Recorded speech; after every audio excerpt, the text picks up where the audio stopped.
जितना महात्म्य हाईवेज का है उतना ही महात्म्य हाईवेज का है, इंफॉर्मेशन बेस। हाईवेज बन गए तो प्रगति होगी, गारंटी। जब तक हाईवेज नहीं जुड़ता है अधूरी रह जाती है।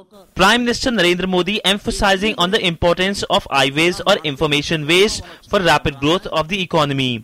To facilitate better people-government interaction for effective governance, the Union Government portal mygov.in, in collaboration with Google, has launched a nationwide contest to build a mobile app for the Prime Minister's office. This contest will be held across the country at different institutions and colleges and will invite participation from people throughout the country.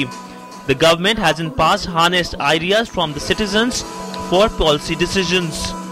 जो PMO के लिए एक app की बात जो आई है, mobile app, अब इससे आप बात क्या समझ सकती हैं कि पीएमओ के लिए एक स्पेशल ऐप बने, उसका स्वरूप क्या हो, उसके एंगेजमेंट का लेवल क्या हो, इसके लिए हम कंपटीशन करा रहे हैं by the PMO and a very well known agency like Google.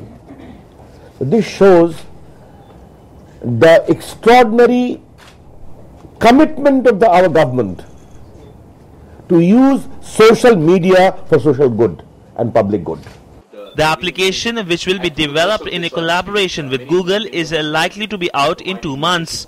The contest aims to seek suggestions from the public regarding the structure and the content of the application. Speaking at a NASSCOM event recently, Prime Minister Narendra Modi had announced that he would soon invite ideas from the public for developing a mobile app for his office. Well, this mobile app will be a direct connection between the citizens of this country and the PMO. Also, this is the first of its kind application developed anywhere in the world. With camera person AK, Siddhant Sibbal, DD News, New Delhi.